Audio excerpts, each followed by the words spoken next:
Just getting some fresh air out here. A bit windy. The wind's picking up. I've got myself a zero sugar lychee tea. I'm staying as calm and strong as possible for Dad, but guess what? As you guys know, my dad's a hardcore motherfucking fighter. He's eating like a walrus now, all of a sudden. He's really pushing himself. I don't know. It's like, you know, they came in twice to have a very serious discussion with Dad. And he understands. He knows that the antibiotics is not working. He knows it's getting worse. He knows that he's dying. But a part of him is sort of saying, no, I'm not. And a part of him is saying, yes, I am. That's what he's experiencing at the moment. So he's sort of in slight denial about the situation, but I understand why.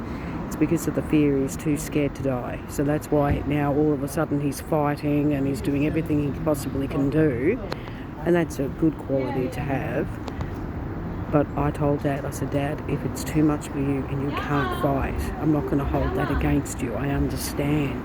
You know, you're in so much pain, you're suffering, I get it. But it's all down to you now, Dad. It's your decision if you want to be transferred to the Caulfield Palliative Care Hospital. What was it called again? Keep forgetting it. Yeah, you guys saw the screenshot of the building.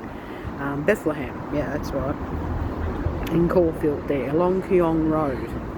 It's where he's going to be transferred eventually. I'm not too sure when. I hope they let me know a day or two before, so that way I can tell my taxi driver. I've already told him already, so he's aware of it, but then I told him I'll let him know the day before, so that way instead of him picking me up and taking me here, he will take me there instead. And I'm going to ask them questions, and I'm hoping and praying they'll allow me to bring Chica in once he's there, whenever that is.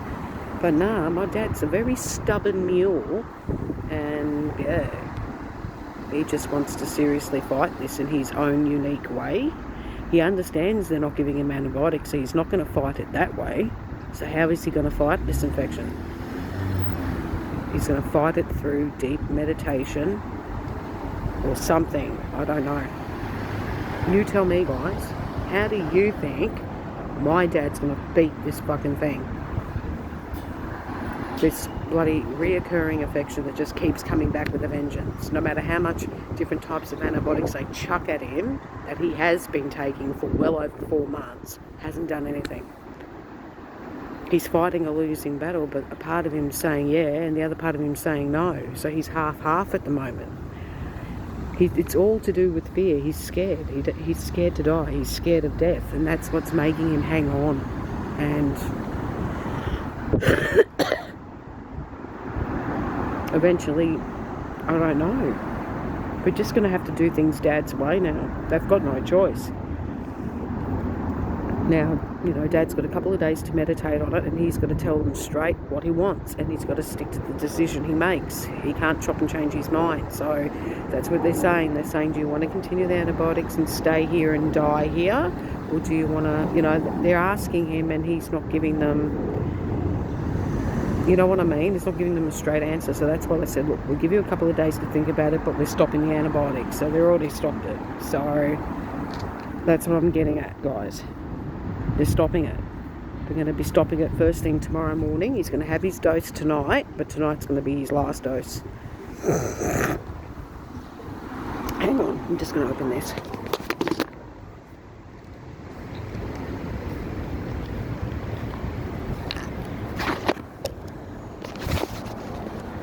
Yeah. God, what am I sitting on? This must have been a bolt.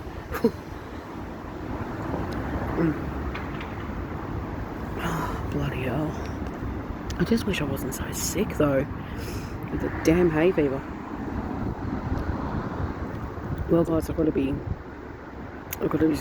strong for Dad. You know, he can't see me break down in front of him, because that's going to make him, you know, break down. So if I ever need to break down, I've got to wait till I get home and isolate myself to be able to do that. You know what I mean?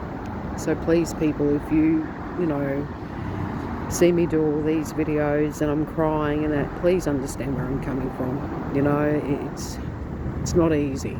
It's not easy to say goodbye to someone who raised you all your life and who's your only parent that you can trust and turn to.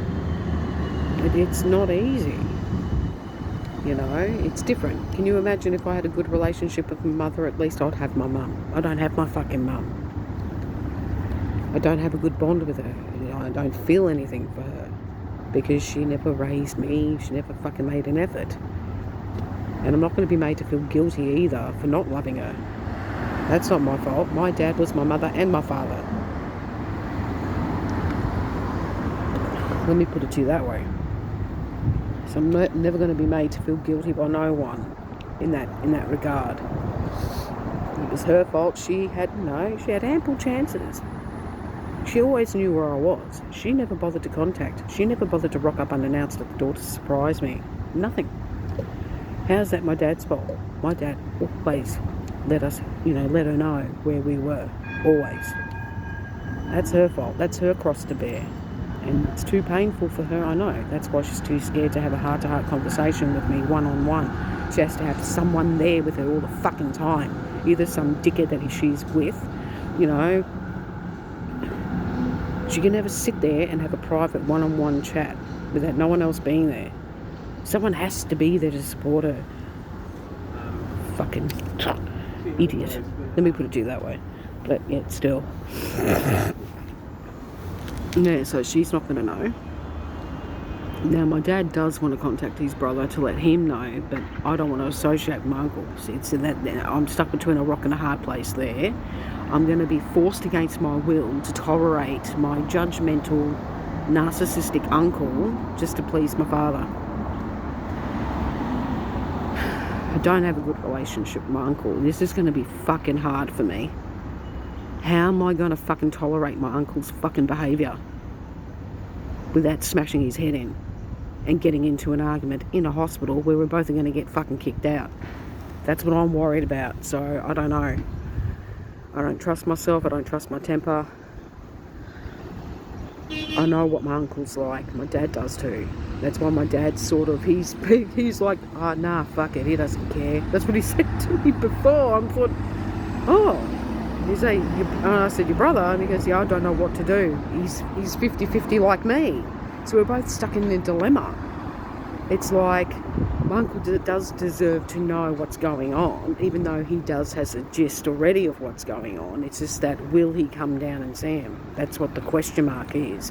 Or is he going to be cocky and start yelling and screaming at my dad, oh, bad luck, it's your fault, like he was doing over the phone to him before he went into hospital. He just started on him and turned on him and said, it's all your fault what's happening to you.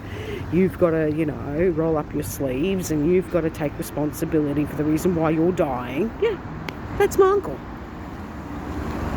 That's my uncle. Is that going to make anyone worse? Yeah, that will make them worse. That's what's happened. That's how he's ended up in hospital. That's why I can't trust my uncle.